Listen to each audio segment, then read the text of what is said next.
میرا دوسرا سوال مولانا ڈاکٹر عابد قیومی صاحب کی خدمت میں ہے. ہمیں ڈیرہ اسماعیل خان سے نعمت اللہ بھائی نے بھیجا ہے. کہتے ہیں کوئی عورت اپنی عزت بچانے کے لیے قرآن پر ہاتھ رکھ کر یہ کہے کہ میں نے یہ کام نہیں کیا حالانکہ اس نے یہ کام کیا ہے. ابھی نعمت اللہ بھائی کا مطلب یہ ہے کہ اس کا بھی شرعی حکم کیا ہے.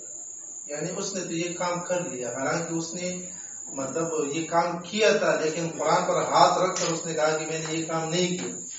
جب اس نے یہ فعل کر لیا قرآن کے اوپر ہاتھ رکھ لیا اب اس کی شرعی حیثیت کیا ہے؟ تو اس کی شرعی حیثیت یہ ہے کہ یہ انتہائی عظیم گناہ ہے کہ بندہ جو ہے وہ قرآن مجید کا سہارا لے گناہ کی صورت میں، کیونکہ یہ بھی ایک گناہ پر قرآن مجید کا سہارا لے رہا ہے اور قرآن مجید کو آگے کر رہا ہے. یہ ایک عظیم گناہ ہے لیکن اس پر کوئی کفارہ نہیں ہے.